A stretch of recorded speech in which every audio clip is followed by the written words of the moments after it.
আমাকে যদি কেউ জিজ্ঞেস করেন যে ভ্যালেন্সিয়ার এগেনস্টে 7-0 নাকি আজকের ম্যাচটা, better football, more importance, more significance and just in general আমাকে যদি জিজ্ঞেস করেন কোন খেলাটা, কোন ম্যাচটা আমি আবার দেখতে পছন্দ করব, আমি বলবো আজকের ম্যাচটা। These are the kind of matches that wins you leagues, tournaments or whatever. 7-0 হইতেই পারে, 5-0 হইতেই পারে। আমি বলতেছি না those are fluke and I enjoyed any less, but আজকের ম্যাচটা had so many things that আমাকে অসম্ভব রকমের খুশি করছে, অসম্ভব রকমের এক্সাইট করছে, অসম্ভব রকমের ফ্রাস্ট্রেটও করছে ফার্স্ট হাফে। বাট আজকের পারফরমেন্সটা is what we have been exactly looking for Hansi ফ্লিকের টিমে। I am so proud of this lads, let's talk about it. ভাই, হিসাব সহজ। ফার্স্ট হাফে আলাভেস থেকে এইটা বার্সেলোনা এক্সপেক্ট করে নাই। High press, intensity, man to man marking was out of this world. But problem is যখন আপনি এরকম একদম ম্যান টু ম্যান মার্কিং করবেন একটা প্লেয়ারকে, মানে জোনাল ওভারলোড কে বলা যাইতে পারে। যে আপনারা যদি খেয়াল করে দেখেন আজকের ম্যাচটাতে, যে যখন লেফটে বল ছিল বা ডিস্ট্রিবিউশনে দেয়ার ওয়াজ একটা বিশাল প্রবলেম ফেস করতেছিল আরাউখো অ্যান্ড মিডফিল্ডে যারা, মানে ইউজুয়ালি আমাদের কি হয়, আমাদের সেন্টার ব্যাক থেকে বিল্ড আপ শুরু হয় বা ডিফেন্ডার্স থেকে বিল্ড আপ শুরু হয়। Araujo was facing an issue, ও পাস দিতে পারতেছিল না। There was one incident in the game যেখানে একটা ফ্রি কিক ছিল, আরাউখো অলমোস্ট 7 সেকেন্ডস বলের উপরে ছিল, দেন কাসাডো এসে বলটা পাস করে। Clearly they had a game plan, এবং এটা এই সিজনে অনেকগুলো টিম, আমি বলবো ইনফ্যাক্ট কোনো টিমই প্রপারলি ক্র্যাক করতে পারে না। এই যে বার্সেলোনার বিল্ড আপ মিডফিল্ড থেকে শুরু হয় না, বার্সেলোনার বিল্ড আপ শুরু হয় ডিফেন্ডার্স থেকে, এবং এটা অনেকে জানলেও they have not paid as much attention as Alaves have done tonight. So যখন আপনি আইসোলেট করতেছেন, যখন আপনি একদম দিচ্ছেন না, পাসিং লেন্সগুলো কেটে দিচ্ছেন উইথ ম্যান মার্কিং এবং সেন্টার ব্যাকদেরকে আচ্ছা তোরা থাক, তোরা বল দেওয়ার চেষ্টা কর, আমরা দেখতেছি তোরা কারে বলতেস, that created a lot of issues. এবং এইটা প্রপারলি এক্সিকিউট করার জন্য you need legs, you need energy, you need unlimited stamina, and in the game of football that is the problem, কোনো প্লেয়ারের আনলিমিটেড স্ট্যামিনা থাকে না। সেকেন্ড হাফে it gave away.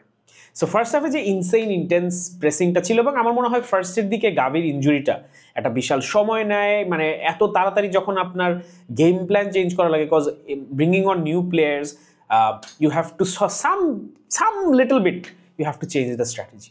So that created, I think, a little bit of commotion, and ওই জায়গাটা থেকে first হাফে intensity, Gvir absence, injury, সেটা মেটা, অনেক লম্বা একটা ব্রেক, সবকিছু মিলে আসলে ফার্স্ট হাফে we were not just clicking. আমি এখানে বলবো না আমরা খারাপ খেলছি, all credit goes to Alaves. আমার মনে হয় এই সিজনে the only match that I feel we lost, মানে আমাদেরকে হারাইছে আউট প্লে করে, was Real Sociedad. That was the only match. আর একটা ম্যাচও আমার কাছে মনে হয় না যে we have been outplayed. We lost maybe, we didn't have a good result maybe, but we were not outplayed except Real Sociedad match and আজকের first half we were outplayed. FC Barcelona under Hansi Flick were outplayed in the first half. Second half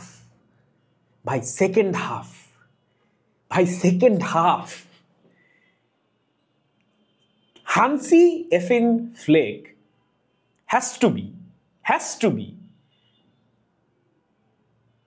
one of the best managers in the world right now. অনেক temptation ছিল the best বলার জন্য, আমরা একটু আবেগ বেশি হয়ে যায়, বাট না, he is definitely for me top 3 right now in the world.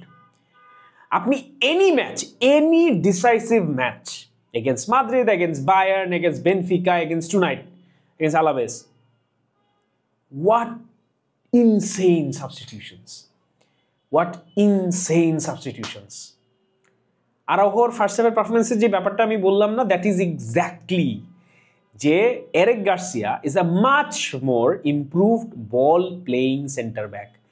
As good as defender as Araujo? Absolutely not. যেই টিম তোমার সাথে অ্যাটাক ক্রিয়েট করতেছে না, যে টিম তোমাকে হচ্ছে অ্যাটাকিং প্যারা দিচ্ছে না, সেই টিমের সাথে probably you do not need as rugged as a defender or center back as Araujo. Maybe you need a line-breaking, ball-playing center back, which is Eric Garcia. কোনো হেজিটেশন নাই, নামা কিসের ইগো, কিসের আরাউহো কেমন কি মনে করে। The team needs it, the tactic demands it, bring on the player. End of story. And that is Hansi Flick, and that's why I love him so much. He's easily one of the best managers that I have seen. So মানে these are অনেকের কাছে মনে হতে পারে specially outside of Barca community যে এবারটা এই জিনিস নিয়ে এত এক্সাইটেড হচ্ছে কেন, সাবস্টিটিউশন নিয়ে এত এক্সাইটেড হচ্ছে কেন। ভাই আমাদের ছিল না, I have just talked about it in the last in couple of videos. আমাদের জীবনে সাবস্টিটিউশনের এফিসিয়েন্সি এফেক্টিভিটি ছিল না। Substitution is one of the key elements of the game of football, যেটা আমাদের রেপেটোয়াতে ছিল না। We couldn't have used it at least properly. হয়তো ওরকম ডেপথও ছিল না, হয়তো ওইরকম সুযোগ ছিল না, whatever, but finally we are being able to use substitutions. এবং সাডেনলি আমাদের backline is not as bad. Gerard Martin আজকে নেমে খারাপ খেলছে কেউ বলতে পারবেন না, অল্প কয়েক মিনিট সময় পাইছে, but he made some crucial clearance, he made some good decisions, he was very proactive. জিরাফরে নিয়ে যতই হাসাহাসি করেন, I think he has something. Still অসম্ভব young, let's not forget that. He's not a 25-26-year-old defender or a fullback. He's very young. So let's give him some time. Eric Garcia, brilliant. Since he came on, brilliant. He played brilliantly. And talking about substitutions, I'm just মাখন দিচ্ছিলাম, এখন আসেন de Jong, my Pookie. ভাই ভাই ভাই ভাই ভাই ভাই, I take credit. I don't know if anyone in the entire Barcelona content creation community, whatever, anyone trusted on De Jong. Media যা খাওয়াইছে খাইছে, media যা কইছে সবকিছুই আছে, মাঝখানে ও কিছু stupid interview দিছে which didn't help. The world was against De Jong. আমি বলতেছি না De Jong এর redemption story হয়ে গেছে, still far from it. আমি still fully বলবো না De Jong is back.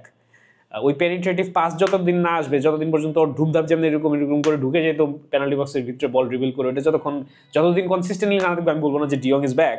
But I think now you guys see why I was so hyped up about De Jong under Hansi Flick. আমি just চাই আপনারা এই ব্যাপারটা একটু জাস্ট উপলব্ধি করেন। De Jong can fail, De Jong can be sold off in the summer. I don't care.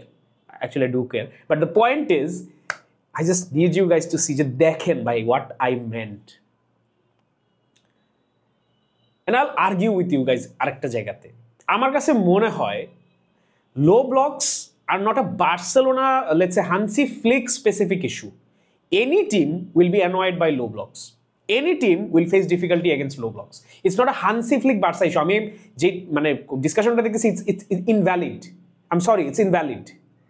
Barcelona does not struggle against low blocks. Any team you put a low block 11 জন মিলে defend করো, any team will struggle. It's not a Barca specific issue. The solution is which teams can break those low blocks. And এই সিজনে কতগুলা লো ব্লকে আমরা suffer করছি, একটা দুইটা, that is not a conclusive number.